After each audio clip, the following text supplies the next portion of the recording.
Good morning, everyone. Good morning, everyone. My name is Gloria De Los Santos. I am a policy analyst for Action NC, an equity officer, and also a devoted mom here in Durham, North Carolina. I want to thank you for inviting me to speak. When I was proposed to actually do this, I was like, I don't know what I have to say about myself. My bio is pretty much self-explanatory. He was like, Gloria, just put it out there. I was like, okay, thank you. I'll put it out there in a short synopsis. I'm pretty sure it's not going to be 23 minutes. So and like I said before, I'm a policy analyst for an organization called Action NC. I've been working on women's history, women's issues for the past 10 to 15 years, which is one of the most powerful things that I have done in the state of North Carolina, and not only in North Carolina, but all over the United States. One of the things that I do take pride on is writing current legislation, not only that, city and county ordinances, also resolutions as well, and training women, Black women, and women of color on how to do these things and exercise their rights in a very diplomatic way. And one of the things that the other thing I do like to challenge on is basically educating these women on how to write these current legislations. I feel that it's good to be out there on the picket line. It's all well and good, but if I can educate the tools of you to actually make sure you know how to change these laws and advocate on behalf of these women, it's very important for you to do that, and you can make productive change only on the outside, on the inside as well. So I have a career spanning over 16 years and influencing my work across the state of North Carolina. Yes, I've been to all 100 counties. It's probably more than that. I probably haven't even counted. Been to all 100 counties. I do know at least 10 to 15 or maybe 20 women in each county. Because of me knowing all this, we have incorporated a group called RAGE, which is Race, Gender, and Equity. Again, that campaigns on women's issues and their rights in general. And not only that, for other things that I do, I really tackle on critical issues like healthcare, um, pay equity, economic fairness. I mean, pretty much I've had my hands in a little bit of everything. You can't name it that I haven't touched. Climate change, you name it, I've done it all. The other thing that I pride myself on is fighting for LGBTQ rights, especially when the HB2 was really on our doorsteps here in North Carolina. I was one of the speakers that spoke up against some of the things that they were trying to do to basically sanction individuals from exercising their rights of who they are. Um, Being a political analyst here in North Carolina and Action NC, it's a very hard thing to do because you have to really stay on your toes with everything that is going on up there at the General Assembly. Not just the General Assembly, I have to do this on a national level as well. So when I'm not working at home, I'm working in the office and I have multiple screens up there, like 10 different screens with 5 different news channels. So I'm like this the whole day. Um, Trying to figure out what is the most important thing that I think people really need to know and why they really need to know these things. Some of the things that I have came across for the past couple of weeks is gender equity. Women's rights are being really slowly, strictly taken away from us. And as women, we're so busy fighting so many other things that we're not realizing that they're undercutting us at the bottom, taking certain little things that we call our privileges away from us. So my job is to basically create a research team to make sure they watch these things and get the message out to different groups to saying, hey, look, did y'all know about this particular issue? Did you know this is coming? This is what one state is doing. This could potentially come to North Carolina. And when I mean come to North Carolina, put it in North Carolina terminology where people can say, well, oh, I understand that. Let's push that and then add our own narrative to it, which can be very harmful for women and children and families. One of the things that I do pride myself on is not just bringing this information to the community, but breaking it down so people can actually understand what they're being told. Nobody wants to sit up there and read 700 pages of a bill. I personally don't.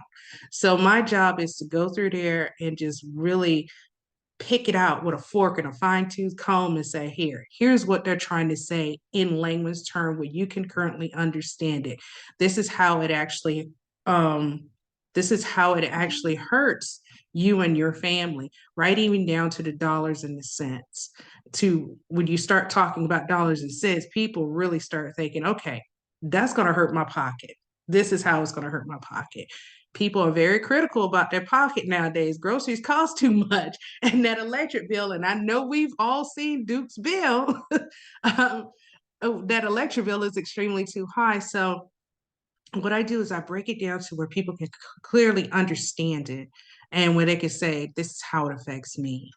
As a woman, I really harp on issues around healthcare disparities, not just healthcare disparities. I really work on issues around children, because the children are our future, and they're sitting back watching us fight over these things.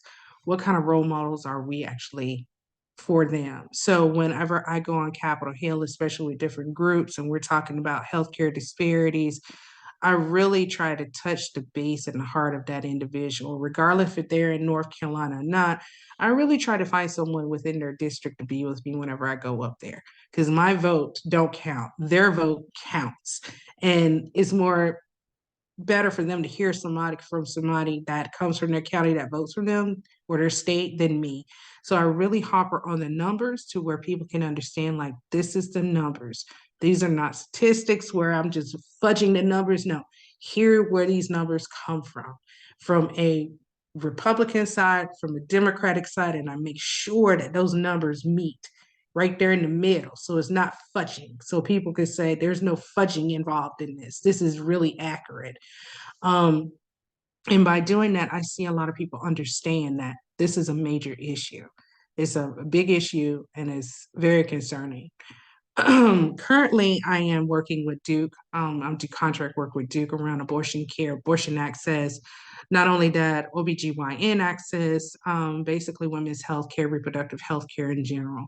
And what we're finding is that there are a lot of clinics that are closing that is pertaining to women, to help them be able to deliver their babies. OBGYN services are basically being strict, being taken away from a lot of these counties. So what we're doing is doing the numbers to make sure, to be able to put those numbers out there, how many clinics are actually being closed, the mileages that these women have to go to receive services, if they have strenuous services, how much it costs for these women to actually stay in a hotel, or if they have family members that come with them, how much money does it cost to feed that entire family while they get the services that they need?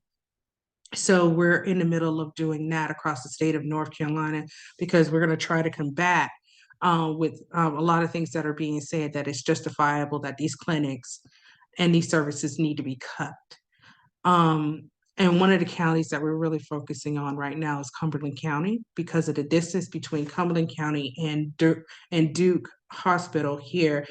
It is extremely awful from what we're seeing, because if you're pregnant and you're in labor, you can't drive from Cumberland County to Duke in a matter of minutes. You got to have something there or something in between, and pray that nothing happens to that mother and that child on the way there. We're also looking at infant mortality rate. We're looking at the deaths of women itself that are actually delivering these children, having these babies, and the complications before and after they have these children, or the stress levels of these women. So that is my research right now that I'm doing with Duke.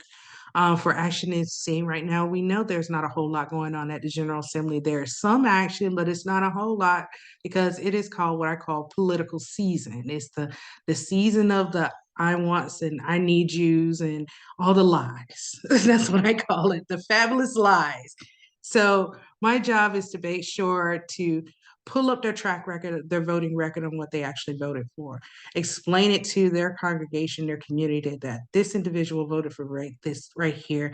Is this in your self-interest? Is this in your best interest to actually, sorry, my cat's in the way. Is this person up there advocating for your best interest, or are they doing this for their own selfish reasons? Not just for North Carolina, but on a national level as well. We see a lot of political allies up there, or so-called allies, that say they're up there for the best of us, but then when you look at the track record, it's a total different thing.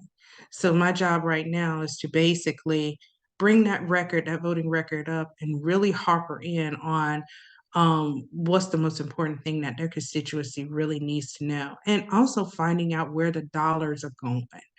How is it helping or hurting the community? How is it hurting our judicial system? Because we got a lot of judges that are up there running for re-elections. How does this actually help with educational system? How does this help with the navigation when it comes down to funding for veterans? And I really harper on those things and bring it to the community so they can actually see how important their voting record is and how they could contradict that for what they're actually saying. I also put it in a realistic form that every campaigner, every politician, I shouldn't say this, we on YouTube, so I'm not gonna say that, but every politician is gonna say what they say what they can to get back reelected. You can't expect for every politician to do exactly what they say they're gonna do. But there is within a line of reason. If you're campaigning on women's rights or women's reproductive rights, we want to see you actually doing something around that, or at least joining a committee of a group of individuals that are pushing some type of legislation through to say, you know what, I support this, and here's my reason why. Um, I educate women on how to train other individuals on how not just to learn about politics, but also becoming leaders in the community.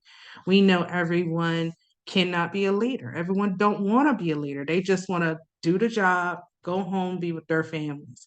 So what I do is I train individuals on how to be leaders in their community, and not only that, how to be followers, and also really harper on the thing of saying that, you know, we really need to be humble to society and have empathy, which I'm seeing less and less of nowadays. So my job is pretty much, I mean, it's out there. I've got my hands in a little bit of everything. But I have a core group of individuals that I'm proud to say that I help, that help me with finding this research information. And I try not to boggle myself down to where I bring my work home. Bring my work home where it interferes within my life, because as a mother and a wife, I have round two. I have two jobs. So I have to really organize that in a fashion where I have to make sure everyone, if not happy, but somewhat happy. And I have to make sure that I do take care of myself as self-care as well. So that is all I have to say. See, I did it within 20, that little bit of time. So do you have any questions that you want to ask me?